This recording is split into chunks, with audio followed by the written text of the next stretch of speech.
ये दो ईदें अल्लाह तबारक व तआला की तरफ से मुसलमानों को दी गई हैं। इन ईदों के दिनों में रोज़ा रखना भी जायज़ नहीं है, खुशियों के दिन। और ये जो अय्याम चल रहे हैं पहली जिलहिज्जा से लेकर 10वीं जिलहिज्जा तक, इसका जिक्र तो अल्लाह ताला ने कुरान में यूं फरमाया, वल फज्रि व लयालिन अश्र, फजर की कसम और 10 रातों की कसम। और वह 10 रातें कौन सी हैं? पहली जिलहिज्जा से लेकर 10वीं जिलहिज्जा तक की रात। ये 10 रातें इतनी अजमत वाली हैं कि अल्लाह खुद इनकी कसम फरमा रहा है, अल्लाह इनकी कसम याद फरमा रहा है। और इन अय्याम में जो आमाल किए जाते हैं अल्लाह की बारगाह में मकबूल होते हैं। ये हुर्मत वाले महीनों में से एक महीना है। ज़माने जाहिलियत में भी इन महीनों में जंग व जिदाल नहीं किया जाता था। कोई भी जंग चल भी रही हो तो ये महीने आते तो जंग रोक दी जाती थी, क्योंकि ये हुर्मत वाले महीने हैं। तो जिलहिज्जा के महीने में हम और आप अभी अपनी जिंदगी की सांसें ले रहे हैं, लेकिन कुर्बानी के मुताल्लिक जैसे कि लोगों के दिलो दिमाग में एक कॉन्सेप्ट और फिर फैलाया हुआ एक कॉन्सेप्ट और इस्लामी कॉन्सेप्ट, तीनों में क्या चीजों का फर्क है।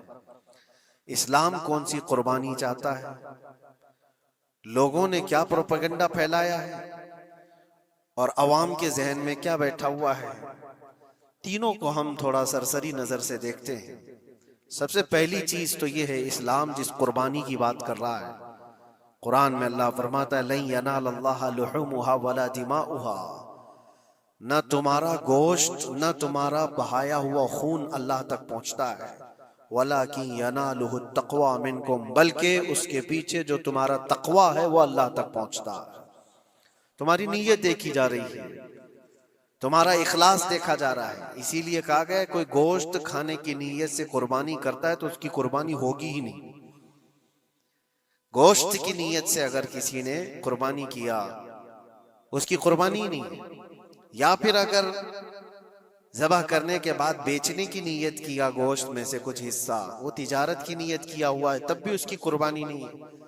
कुर्बानी सिर्फ वो है जो खालिस अल्लाह की रजा के लिए करे, जो अल्लाह ताला ने हुक्म फरमाया मुझे और अल्लाह करीम के हुक्म पर अमल पैरा होते हुए मैं कुर्बानी कर रहा हूँ, ये इस नीयत के साथ जिसने कुर्बानी किया उसकी कुर्बानी कबूल है। ये इस्लाम चाहता है आपकी कुर्बानी। और लोगों के दिलो दिमाग में जो अक्सर बैठा हुआ है वो ये है कि मौसम आ रहा है, सब कर रहे हैं तो हमको भी करना चाहिए। और कुछ लोग फैशन के तौर पर, कुछ लोग बच्चों की जिद पर कुर्बानी कर गए। ये लोगों के ज़हन और दिमाग में बैठा हुआ है। नहीं मेरे अजीजों, जो मालिक निसाब है उस पर कुर्बानी वाजिब है। यहाँ तक कि अल्लाह के नबी सल्लल्लाहु अलैहि वसल्लम ने इरशाद फरमाया, इस्तिताअत होने के बाद, मालिक निसाब होने के बाद जिसने कुर्बानी नहीं किया, हुजूर फरमाते वो हमारी ईदगाह के करीब भी ना आए। हुजूर अकरम सल्लल्लाहु अलैहि वसल्लम फरमाते वो हमारी ईदगाह के करीब ना आए। उसके लिए दुनिया में ये वईद है तो आखिरत में उसका अजाब और है। तीसरी चीज, जो प्रोपेगेंडा क्या फैला हुआ है कुर्बानी को लेकर, एक बहुत बड़ा प्रोपेगेंडा है। इस्लाम के खिलाफ कुछ भी बात फैलाने के लिए लोगों को सिर्फ एक छोटी सी सुई चाहिए कि उनका एक फैलाया हुआ ये प्रोपेगेंडा कि लाखों हजारों एनिमल्स इसमें काट दिए जाते हैं, ज़बह कर दिए जाते हैं, खून बहाया जाता है। इसका हासिल क्या होता है? जीवित चीजों को मार दिया जाता है। मेरे अजीजों, लोग ये बातें तो सिर्फ और सिर्फ इस्लाम के खिलाफ करने के लिए फैलाते हैं, जबकि मैं आपको बताऊं दुनिया के तकरीबन मज़ाहिब में कुर्बानी का कॉन्सेप्ट मौजूद है। अक्सर दीनों में वो अलग अलग अंदाज है।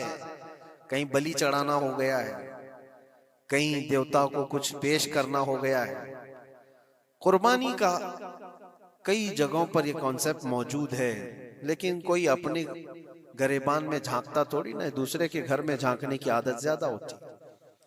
इस्लाम की कुर्बानी लोगों को नजर आती है कि मुसलमान जितना प्रैक्टिकल है अपने दीन पर, दुनिया में कोई भी अपने दीन पर इतना प्रैक्टिकल नहीं है।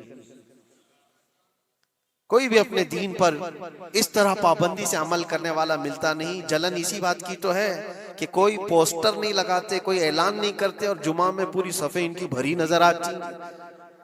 कौन तुम्हें प्रचार करके जुमा में बुलाता है? वो खालिक कायनात की तरफ से तुम्हारा जो लगाव है, वो जो तुम्हें खींच कर घरों से मस्जिदों में लाता है। फितनों का दौर है, उसके बावजूद जुमा में कोई भी मस्जिद ऐसी नहीं होगी जो खाली पड़ी हुई। मुसलमान आज के दौर में भी अपने दीन पर अमल पैरा है और ये तकलीफ का सबब बन जाता है दूसरों के लिए। इसी तरह कुर्बानी के अय्याम आते हैं तो कुछ मॉडर्न ख्यालात वालों को ला करके हमारे दरमियान पेश किया जाता है। वो ऐसी मीठी मीठी बातों के जरिए से तुम्हें लुभाने की कोशिश करें। इतने पैसे खर्चा करने के 40,000 का 50,000 का बकरा लेने से बेहतर है किसी गरीब को मदद कर दिया जाए, किसी का घर बना दिया जाए, किसी का राशन पहुंचा दिया जाए। मियाँ वो साल भर हम करते हैं अल्हम्दुलिल्लाह, कुर्बानी के दिनों में ही क्यों? अल्लाह के नबी सल्लल्लाहु ताला अलैहि वसल्लम की हदीस सुन। हुजूर पाक सल्लल्लाहु ताला अलैहि वसल्लम फरमाते हैं कुर्बानी के दिन यानी जिलहिज्जा की 10, 11 और 12 ये 3 दिनों के अंदर हुजूर फरमाते हैं कोई अमल दुनिया में कुर्बानी से ज्यादा अहमियत अल्लाह के नजदीक नहीं रखता। कोई अमल अल्लाह को इससे ज्यादा प्यारा नहीं है कुर्बानी।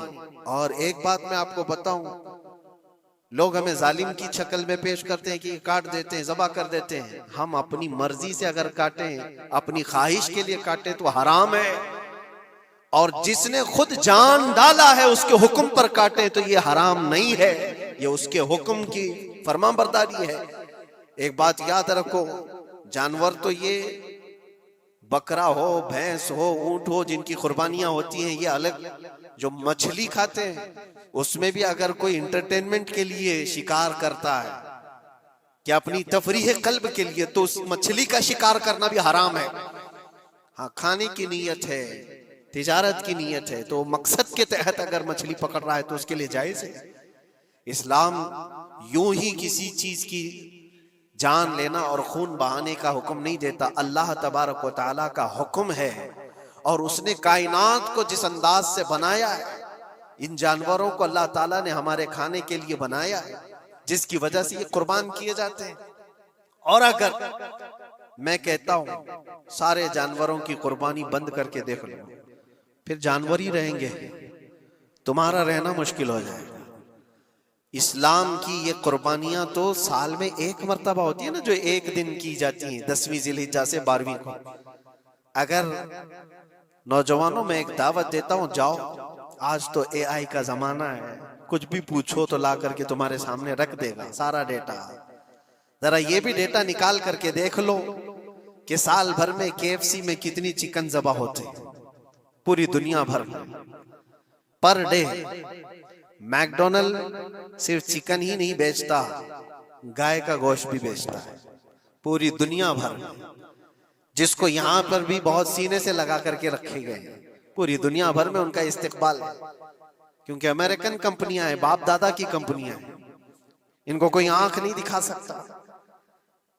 और इंटरनेट के डेटा के हिसाब से पर डे 68,000 गाय तो मैकडोनल्ड ज़बह करता है। पर डे की बात कर रहा हूं, साल भर की नहीं। साल भर इनका डेटा बहुत ज्यादा है, मिलियंस में है, और 1 बिलियन से ज्यादा चिकन वहां पर भी कुर्बान होती हैं जो फ्राइड चिकन खाते हैं। ये तो एक कंपनी की बात कर रहा हूं, ऐसी बहुत सारी कंपनियां हैं। तो कभी किसी ने ये एतराज किया कि ये कंपनियां इतने जानवरों को ज़बह करती? नहीं, बकरीद के दिन सबके सींग नजर आते हैं, जानवरों की मोहब्बत उमड़ उमड़ करके आती है। साल भर जो कुर्बान हो रहे हैं, कभी किसी ने ऑब्जेक्शन नहीं किया कि ये सारे आउटलेट्स बंद क्यों नहीं कर दिए जाते, ये सारी दुकानें क्यों नहीं बंद कर दी जाती जो साल भर ज़बह कर रहे हैं। हाँ, हो सकता है मैकडोनल्ड यहाँ नहीं ज़बह करता गाय को, क्योंकि यहाँ पता है हालात सही नहीं है, लेकिन दूसरी जगह पर जाकर देखें, सब जगह पर बीफ आसानी से उनके यहाँ मिलता है। मैं ये बातें सिर्फ और सिर्फ ये इसलिए कह रहा हूं, फैलाया हुआ प्रोपेगेंडा क्या है, जानवरों से मोहब्बत ये सिखाएंगे हमें अल्लाह के नबी सल्लल्लाहु ताला अलैहि वसल्लम फरमाते हैं, बनी इसराइल की एक खातून को मैंने जहन्नम में देखा। किस बुनियाद पर? फरमाते हैं वो इबादत गुजार थी, जाहिदा थी, परहेजगार थी, लेकिन एक बिल्ली पाली हुई थी और उसने कभी इबादत करनी होती तो 2-2 दिन 3-3 दिन तक अपने कमरे में गोशा नशीन हो जाती थी अकेली। और उसने अपनी बिल्ली को एक जगह पर गले से रस्सी लगाकर बांध दी और 3 दिन तक वो अपनी इबादत में रही, मसरूफ रही। और 3 दिन के बाद उसे ख्याल आया तो जाकर देखी बिल्ली मर चुकी थी। हदीस पाक में, सही हदीस है, अल्लाह के नबी सल्लल्लाहु अलैहि वसल्लम फरमाते हैं, सिर्फ इस बुनियाद पर अल्लाह तबारक व तआला वो इबादत करने वाली औरत को जहन्नम में भेज दिया। जो मेरी मखलूक पर रहम नहीं करता वो रहम के काबिल नहीं है। ये सिखाएंगे हमें जानवरों पर रहम करना। हम जिस जानवर को ज़बह करते हैं वो अल्लाह के हुक्म से करते हैं, उसके अलावा किसी भी जानवर को जुल्म करना, अल्लाह के नबी सल्लल्लाहु ताला अलैहि वसल्लम की हदीसों में से ये है कि जानवर पर जुल्म करना जिम्मी पर जुल्म करने से बड़ा है। और जिम्मी क्या है? जिम्मी वो जो मुसलमानों के मुल्क में अमन के साथ रहने के लिए रिक्वेस्ट किया हुआ हो और इस्लामी हुकूमत उसे अमन दी हुई हो। और अल्लाह के नबी सल्लल्लाहु अलैहि वसल्लम फरमाते हैं, मुसलमान पर जुल्म करने से ज्यादा बड़ा जुल्म जिम्मी पर जुल्म करना है और उससे बड़ा जुल्म जानवर पर जुल्म करना है। ये मेरे आका के फरमान है। नबी अकरम सल्लल्लाहु अलैहि वसल्लम ने फरमाया और रहमतुल लिल आलमीन है। और एक बड़ी बात मैं आपको बताऊं, जो ये फैलाया जाता है कि जानवरों पर जुल्म जुल्म, सैयदना इमाम गजाली रहमतुल्लाह तआला अलैह की एक बात मैं पढ़ रहा था, हुज्जतुल इस्लाम, जिनकी किताबें पढ़ करके लोग अल्लाह के वली बन गए। इमाम गजाली का नाम सुना है? इतनी किताबें उन्होंने लिखा, तसव्वुफ के इमाम हैं, इल्म कलाम के इमाम हैं, मंतिक के इमाम हैं, फिक़ह और तसव्वुफ के इमाम हैं, बेशुमार उलूम व फ़ुनून के दरिया बहाए हैं। उस हुज्जतुल इस्लाम इमाम गजाली रहमतुल्लाह अलैह के इंतकाल के बाद उनके भाई ने उनको ख्वाब में देखा और पूछा, आपके साथ अल्लाह ने क्या मामला फरमाया? इमाम गजाली फरमाते, अल्लाह ने मुझे बख्श दिया, मेरी लिखी हुई किताबें, मेरी इबादतें, हजारों को जो मैंने पढ़ाया वो शागिर्द, ये सारी चीजों की वजह से नहीं, बस एक काम की वजह से। पूछा वो कौन सा काम? कहा एक बार मैं किताब लिख रहा था और सियाही में कलम डुबो करके लिखा जाता था और सियाही जो बनती थी वो फलों के रस से निकाल करके, और लकड़ी का कलम उसमें डुबो करके लिखा जाता था। तो मैं लिख रहा था कि एक मक्खी आकर सियाही पर बैठ गई। मैं अपना कलम रोक लिया कि हो सकता है वो प्यासी हो, पी कर चली जाए। काफी देर तक वो मक्खी उस सियाही पर बैठी रही और पी करके जब वो उड़ गई तो फिर मैं अपना कलम चलाता रहा।